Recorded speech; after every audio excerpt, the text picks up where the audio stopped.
Yo. Aubrey Edwards, Tony Schiavone. We bout to party. We bout to party. Unrestricted. Got the house now. We gon' turn it up. Hey everybody, welcome to AEW Unrestricted, the official podcast of All Elite Wrestling. This is Aubrey Edwards here with my special guest co-host, Alex Abrahantes. I think you've now reached new best friend status because Tony ditches me all the time. So I appreciate that. Yeah, he's a very busy man. Very busy man. He's got a lot of backstage stuff he's doing. He's got a lot of on-screen stuff he's doing. And speaking of both backstage and on-screen stuff, we have a wonderful guest today. The current pain in my ass, Jeff Jarrett. Yeah. You better behave yourself, Aubrey. I know. I better behave myself. Whatever. But Jeff is, dude needs no introduction, but he's AEW Director of Business Development, Jay Lethal's tag partner. He's working with Sonjay. He's working with Satnam. He's got an incredible wrestling legacy. You can hear all these fantastic stories on his podcast, My World with Jeff Jarrett. New episodes on Tuesdays. Welcome, Double J. How are you doing, buddy?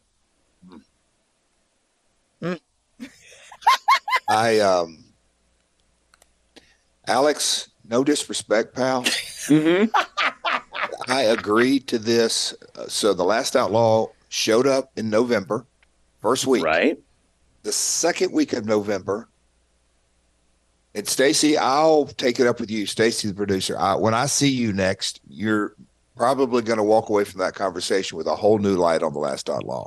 But Stacy is sending me an email every week.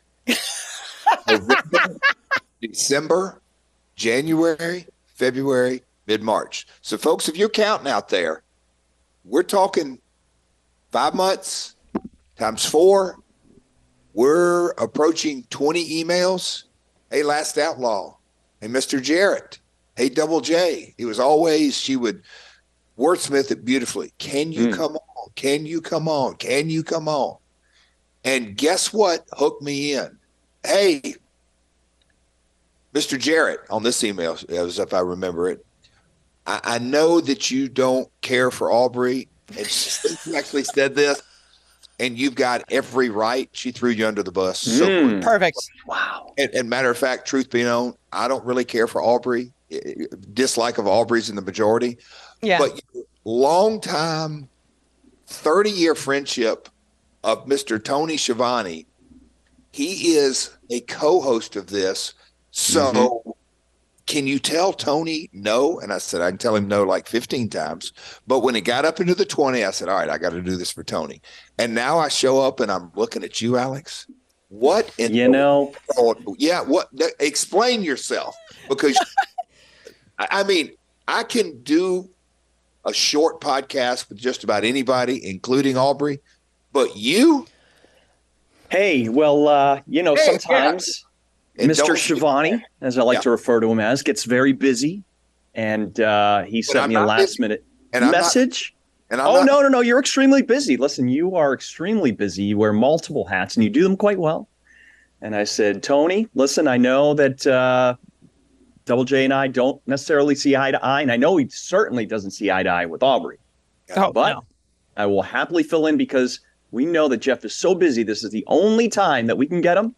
So I will happily do the interview, and I will treat it with the utmost professionalism. And this is why I'm here. And I believe Aubrey said the same exact words. I definitely said the same exact words. Who's leading this? Who's leading this chaos? The curtain jerker referee?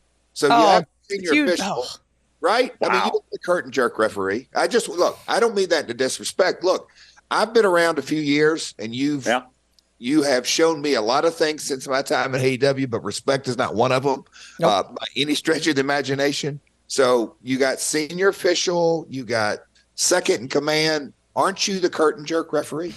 I guess so. Wow. Well, I haven't given you any.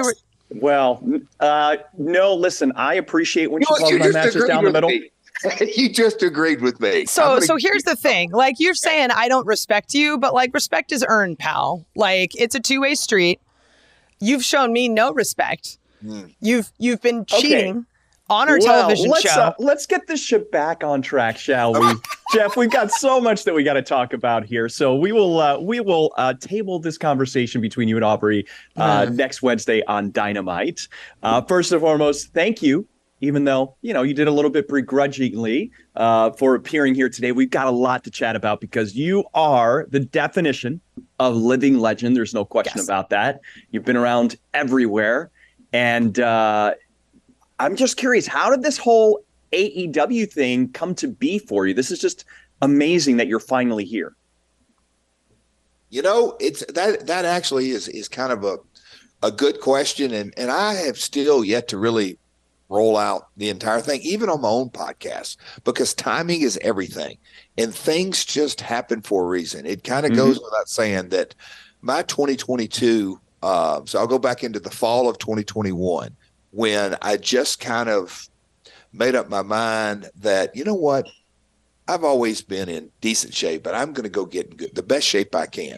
And that little thing happened called GCW Wrestling at the Hammerstein Ballroom, and that kind of happened. And then special referee at NWA, and then I got that summer internship at the competition and went to worked in live events at WWE, and along came the way. I almost committed a murder and killed Ric Flair. I know, Alex. Almost murdered him. Wow. Yeah. I mean, look, charges weren't pressed, but anyway. Thank goodness for that. Last match, SummerSlam happened, and then all of a sudden you kind of wake up, and I'm on the free agent market, and literally 2022 was one of the craziest years that I have ever had I started in 86. So a few years under my belt. It was just kind of a bizarre year all the way around. And sitting back and kind of, look, I've watched AEW from episode one. Literally, I'm a wrestling junkie. I don't care if it's YouTube or streaming service or whatever it may be. One of the things I kind of pride myself on, because I got lucky, I've watched more live wrestling than I believe anybody my age, just because I've had the opportunity to be at so many shows and watch them live.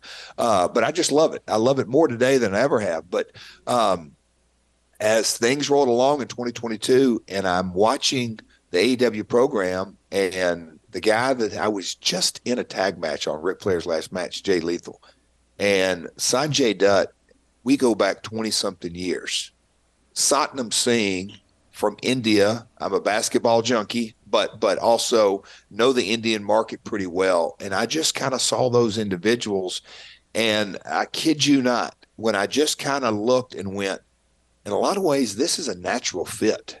And it when I tell you kind of the pieces of the puzzle, I don't want to get into divine intervention and all that, but it just, that you can't write it. In my opinion, you cannot write the opportunity that was right in front of everyone. And hats off to the powers that be, so to speak, that kind of saw that opportunity.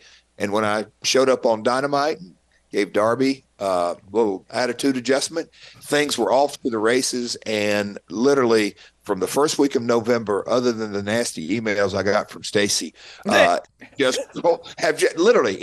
feel like I've just got here in so many ways. And then other ways, I feel like I've been in the AEW machine for a lot longer than 5 months. So it's what a ride, Alex. What a ride. Me and you go way back, and I can do. Neither one of us had on our kind of our card, our bingo card, that me and you would be doing a podcast with the curtain jerker referee in 2020. It's funny how things work out. I just want to put over Stacy a little bit, since she's getting a lot of hate on this podcast, but she is persistent. Yeah, she does her job well.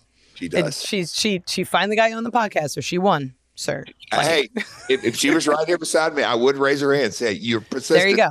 And there you go. I'm a huge believer in persistence, passion, and perseverance. Oh, the 3 Ps. I love it. You know what the 6 Ps are? You know what the 6 No. Ps? Do you know, Alex? No, I don't. Buddy, you two kids live by this.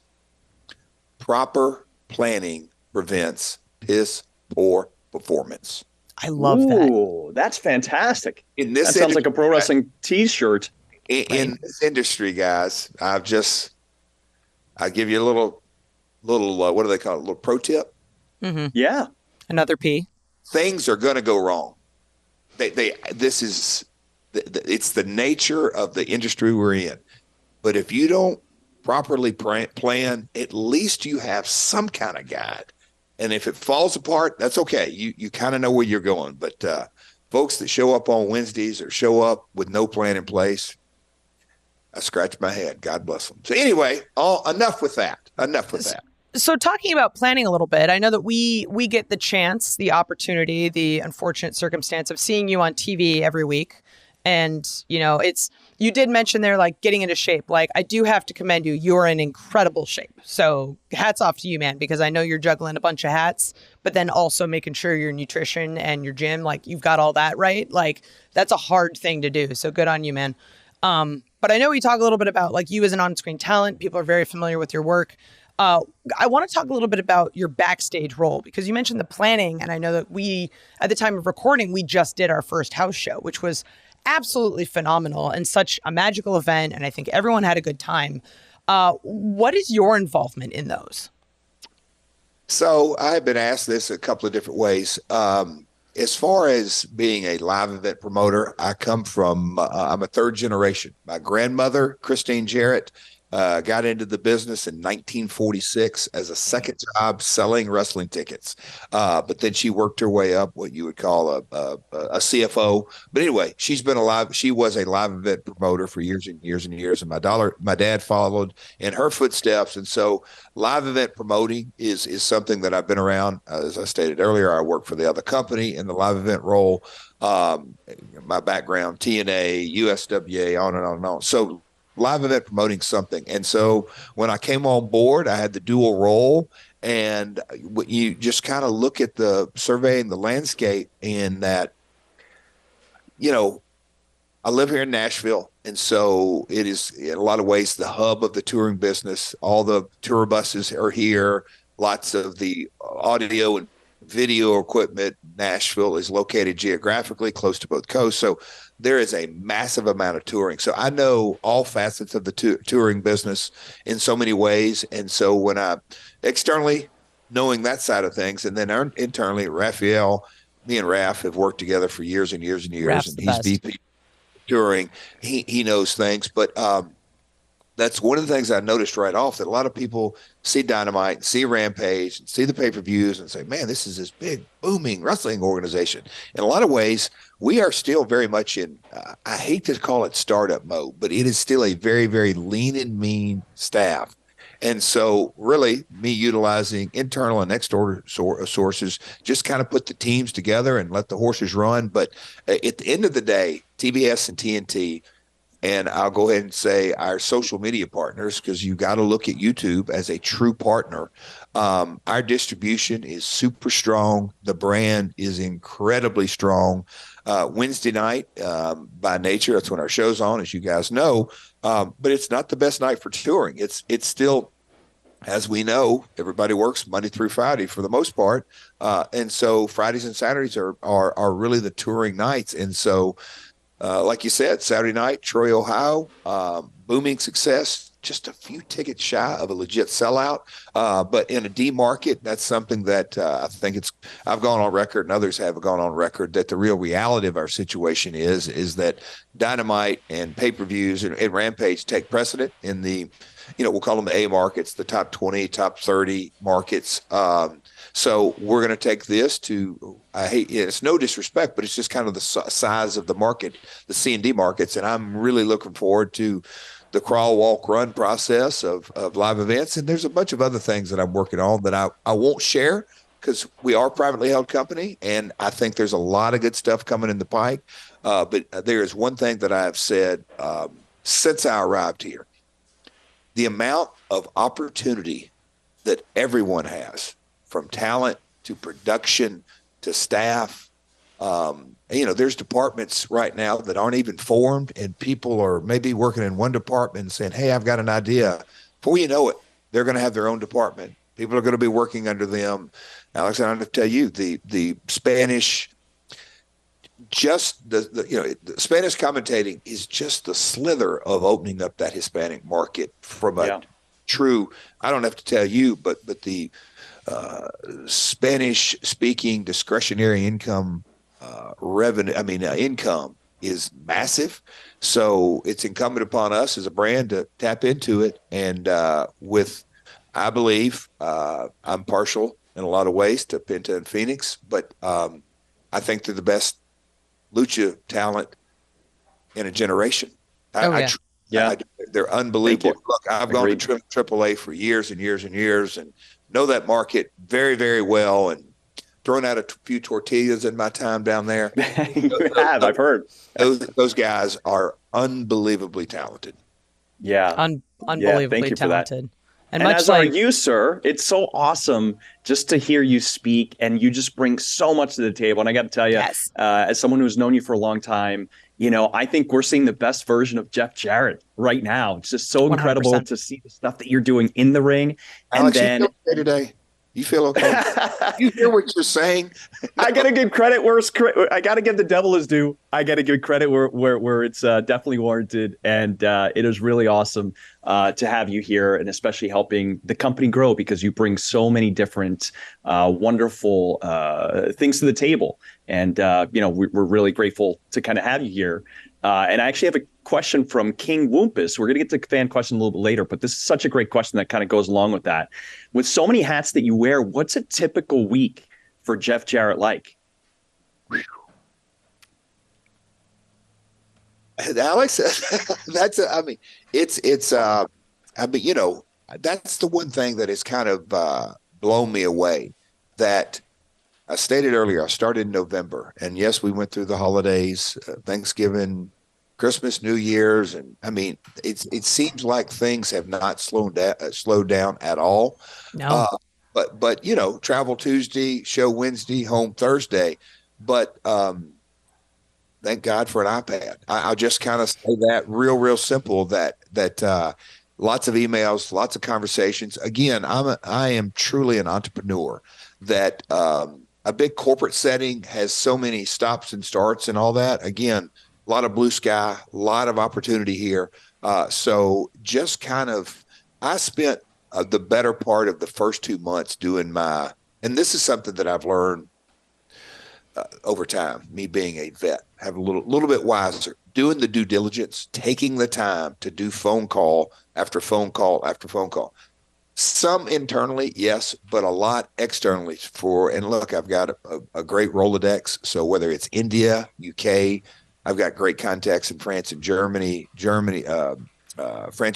Australia, even a China contact, to really kind of wrap my head around the brand. And it goes without saying. And look, I was, we're talking about everything here at TNA. We were on Spike, Viacom, but at the end of the day, Spike was great partners with us, but they were a top 20 cable network, maybe top 25. They were great, but even in the Viacom family, MTV or VH1 were 1 or 2 or 2 and 1. It depended on how you look at it. Spike was in the own family, a third or fourth tier, because Nickelodeon was in that family. So you just kind of look at who's going to get the love and who's going to get the ad buys, who's going to get it was a different setting. When you really do your due diligence on us, TBS and TNT are at the very, very top of it. And look, USA has some sister networks. We know that. They're, Sci-Fi, or that used to be Sci-Fi, but, they're in that NBC family. But still, USA is the cable. You look at the brands of TNT and the NBA and the NHL and just our network partners, folks, it's not just the cream of the crop. It's the tip top. Right now we're in the middle of March Madness. Mm-hmm. There is not a person in America that isn't really touched by it. They may not be watching games, but somebody in their family is. They're going to hear about it. And so when you're watching TBS and TNT, you cannot not watch it and not see, oh, Dynamite's on Wednesday. Oh, Rampage on Wednesday. So the touch points that our family gives us, on top of the massive team that we have in Nashville, spitting out everything on YouTube and Twitter and Instagram. It's, again, I'm going to go back to the word opportunity. The opportunity that we all have here at AEW is golden. It's so absolutely wonderful. And this conversation itself is very golden as well. As much as I dislike working with you on Wednesdays, I'm very much enjoying this conversation. So thank you for your time. We're talking to Jeff Jarrett here on AEW Unrestricted. Coming up, lots more to talk about. Unrestricted. And we're back at Unrestricted. It's Alex, Aubrey, and the one and only Double J, Jeff Jarrett. What a fascinating conversation. Let me, before, I hate to interrupt you, but I'm going to interrupt. All right. Go right ahead. Alex, and I've never known you to lie. And look, I'm serious. I've never known you to lie. Should I have been a one-time or a two-time champion thus far in my career? One-time tag team champion, one-time international champion. Just okay. Is it one or two times? What's the answer? Well, I'm going to go with two. You've been a tag team champion in the past. Thank you. Been who's the reason champion? Who's the reason that right now some people, and my podcast partner Conrad Thompson, he's much more upset than I am, but some people still think I have a goose egg, like a ofer. I believe I won the belts out in the Great Northwest. Yeah. Without question, there was a 1, 2, 3. We have that documented. And there was. You go to Winnipeg, without question, I had that in the bag. So I am a AEW Tag Team Champion and AEW International Champion. I'm glad that you said two. I thought you were going to say one. I was going to get you, but yeah, thanks for that. So go ahead. Anytime. I know that, sometimes that there can be discrepancy between, work colleagues. And I perhaps think you might have a grievance. And I don't see any part of HR anywhere around this call. We'll settle things in the ring, and I can assure you, Aubrey Edwards has a receipt coming. Can you hear my eyes rolling? In 2023, we have to be very careful in the society we live in. I'm just saying the receipt's not coming from me, but a receipt is coming. That's fair. Okay. Completely fair. This guy. So let's go ahead and continue to move this train along, shall we, Aubrey? So let's talk about that match that you had at Revolution. It was a fantastic it was a fantastic tag team matchup. Do you anticipate continuing to pursue the tag team championships? Would you prefer to move on to a singles run? What are your goals in terms of championships here in AEW? I'll get real here. I'm a 2-time Hall of Famer, 12-time former world heavyweight champion, multiple other belts and tags and championships and all that. I want some gold. It's really that simple, whether it's tag or singles. But with that being said, at the very top of the list is I've known Jay Lethal literally since he broke in. I want to see him succeed. I want to see. I've gotten to know Satnam very well as a human, as a person. The potential upside of Satnam Singh, it goes without saying. I've said this multiple times. I believe he has the most upside of any individual on our roster. The reason I say that is the country of India. The name of his documentary on Netflix, 1 in a Billion.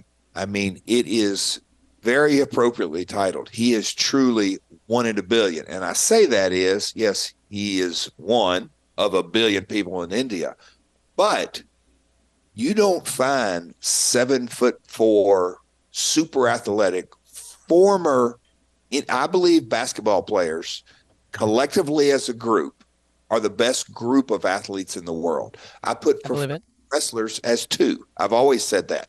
As a group, you ask us and look at us across the board, whether it's Omega or, Penta or Phoenix or Brody King. Look at all of us as a group. What we do is, there's people that come in from Hollywood, stuntmen that have been doing it, and they're like, there ain't no way I'm going to do that. And y'all did this with no rehearsal, and you're going to go do it again tomorrow night? So anyway, Satnam Singh, with his basketball background and his footwork, being from India, he's very charismatic. He is bilingual. There is so much upside. And I'll just say this is what we all are as talent, the opportunity to generate revenue. He is a 1 in a billion opportunity that I see a lot of great things in his future. So at the top of my goal is not just gold. It's really Jay and Satnam. Love it. I love it. That's one of the things I love about people such as yourself and, Chris Jericho and Sting coming in with all of these storied histories in wrestling and just helping to build the other talent we have, whether it's, Jay Lethal himself has an incredible career in wrestling, but now he's on this wonderful platform like All Elite Wrestling, and you have Satnam as well, who's just getting started. And the fact that you are as giving as you are, giving them the opportunities that they have, because like it's theirs for the taking. But I think having that support structure is really, really valuable. I just think when you kind of step back and look at it and see all the pieces of the puzzle on the table, like I just talked earlier with TBS and TNT, and then you want to throw in ITV in the UK and ESPN in Australia, and I could go on and on and on about our partners. But when you have the distribution piece of the puzzle there, you have the platform, but at the end of the day, you got to have the talent. And Jay is loaded with talent. Phenomenal. He's just unbelievable. And Satnam is too. And so that is something that, my father taught me this a long, long time ago. As a young child, and I say child, I'm talking about before I ever had my first match, kind of the art of this business is if you figure out how to make others better around you, you're always going to make money. Don't worry about yourself. If you make others around you better, everything else takes care of itself. That kind of mindset stuck with me my entire career. That's amazing. Speaking of your career, you've been around really, really long time. It's not a slight on you. I know you're old as shit, but you've been around a long time. Started Jerry Jarrett's Continental Wrestling Association, where you got your start in wrestling. Wrestling's in your blood. Did you just know this was always something you were going to do? Given that you're third generation, was it just sort of a given, or is it something that you in your heart wanted to do as well? So I'm one of 5 siblings. I'm the only one that made a career out of it. So, I loved it from a kid. I can remember sitting on my couch and watching Jerry Lawler slap Andy Kaufman, literally as a fan. I can remember watching Lawler and Dundee at my dad's house do promos, and they would do the exact same promo about Louisville, Kentucky that they did about Evansville, Kentucky. And I'm like, wait a minute, y'all wrestling back-to-back nights, the same opponent? It still didn't smart me up. But as a child, I was always just so fascinated at everything that went on outside the ring. Of course, as a sports junkie and a young boy and coming into my own, I love the in-ring product. But outside the ring, and my grandmother being around, and me going to small towns in Tennessee and Kentucky and Indiana and Arkansas and Mississippi and putting up window cards, window posters to promote a show, 6 weeks before the event. And then you go back 6 weeks later and you go around town and you're supposed to pick up the posters that, hey, we'll come back and get this. And you say, oh, wow, all of them are still up. They're not torn down. And you go to the building and see a sellout house and you go, okay, this worked. I just love the promotion part of it, the marketing part of it, the concession part of it, just all the things that go with it. So I didn't really know I loved it, but I had no idea. When I was a kid, I wanted to play basketball and take that, but I always did love it. That's so great. And there's so much more to talk about. We could probably do like this podcast for 3-4 hours if we had the time, but I know we're limited. So let's get to some fan questions. Let's talk a little bit more coming up here on AEW Unrestricted. Aubrey and Alex here with Double J, Jeff Jarrett, unfortunately here on AEW Unrestricted. It's been an actual really good conversation, despite him being a total asshole and a cheater, which, speaking of cheating, we do have a really good fan question that I'm actually very interested in knowing. But a question from Matthew: how much money have you spent on guitars over your career, if you were to ballpark it? Good question. Of my own personal money? Yes. 0. What a smart businessman. Come on. It's always a company expense, but I've owned companies and other. But anyway, that'd be nowadays with all the data and the research and the numbers and the guesstimation and hey, we've got to go to Alex Marvez and say, Alex, dude, yeah, he would know.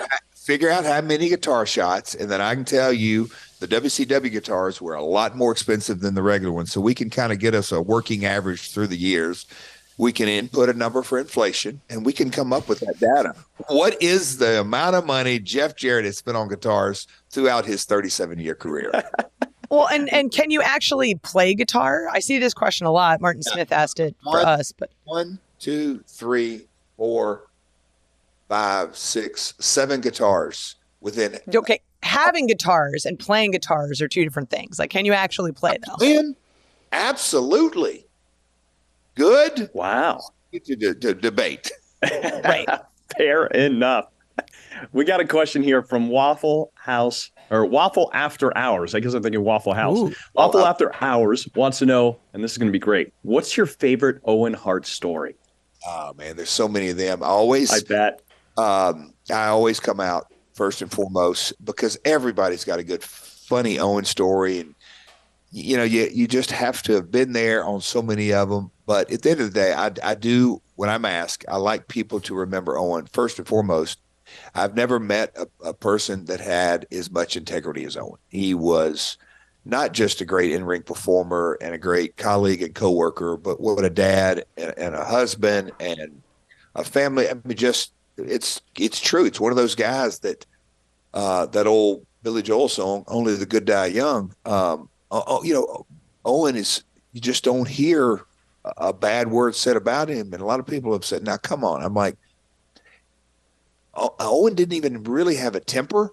Yes, as any male, you're going to have some, but he's just a great dude. But funny stories, there's just one after another. On my Hall of Fame speech, I said the one, maybe his last one, that I'm wrestling Edge and Christian. It's great. Me and Christian have reminisced about this and him being on the AEW roster. You know, Owen wants to wear red noses in the middle of the tag match. And he calls me in the bathroom. That's still one of my favorite ones. We're supposed to go out Chicago the night before his passing.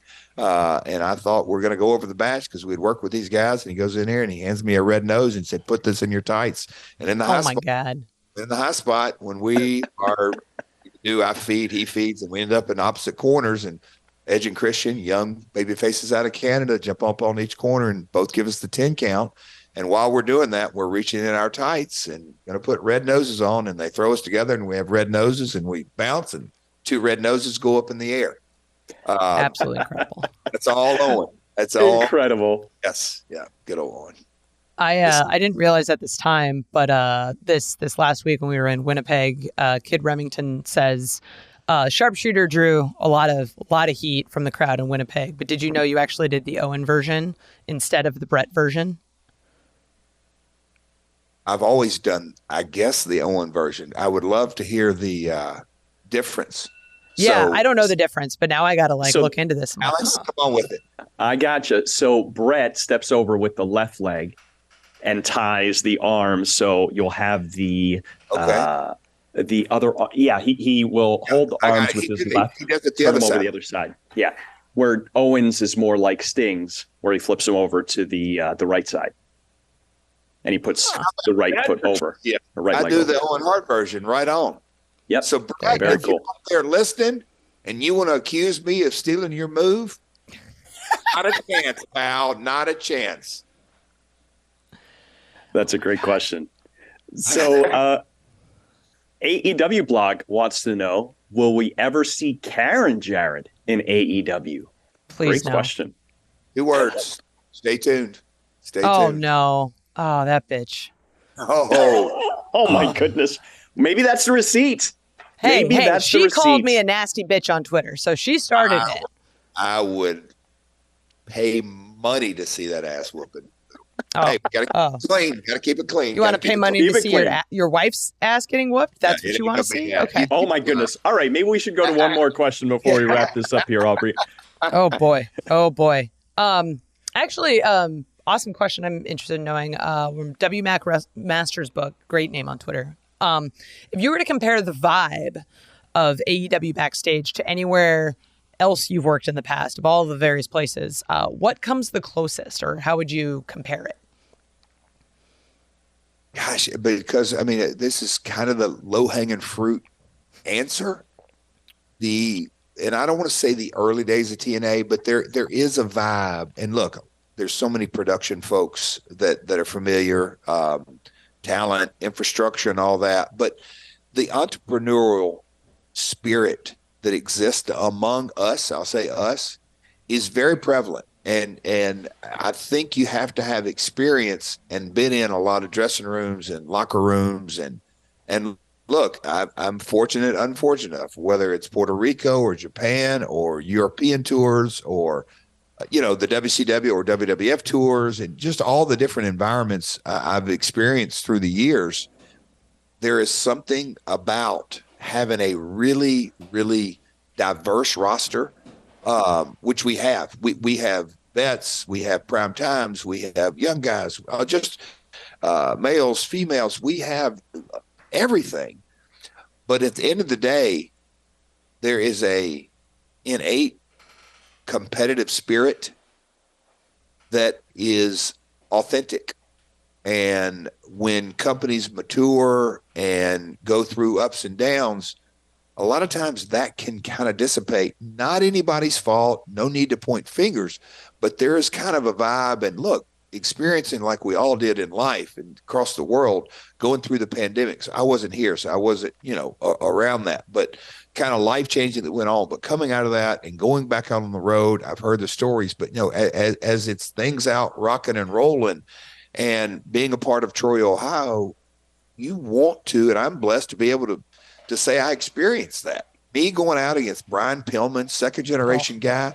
But look, I had 10, 12, 14, whatever the time was. I wanted to go out and do the very best I could. And I've been doing this a few years. So the entrepreneurial, competitive, innate vibe is very, very cool. Very cool. 100% agree with you. It's definitely one of those, like, everyone just wants to go out and do their best. We want to create the best product and the best company. And I think it pains me to say this, but I think having you as a part of our company and as a part of our roster is definitely just one step towards getting closer. So begrudgingly, I thank you, sir.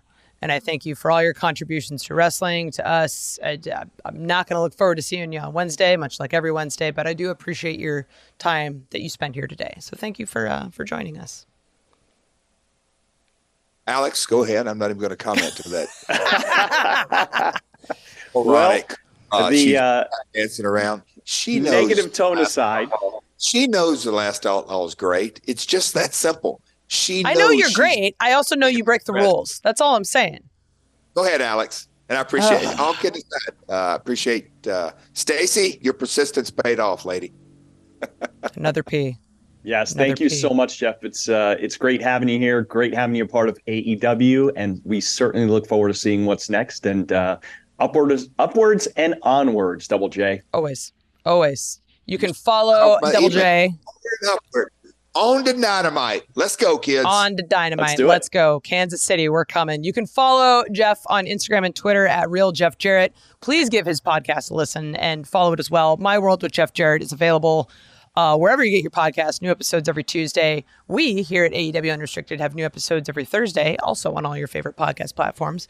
Video version goes up Monday, along with AEW Elevation. We've got Dark on Tuesday, Dynamite Wednesday. We've got Rampage Friday. We've got house shows coming. We're coming to Canada. We're coming everywhere. This is really great. A wonderful, prosperous time for AEW. Thank you so much for being here today, Jeff, and for everything you're doing with us and the company. Alex, thank you for co-hosting with me. I'm sorry you had to deal with this asshole.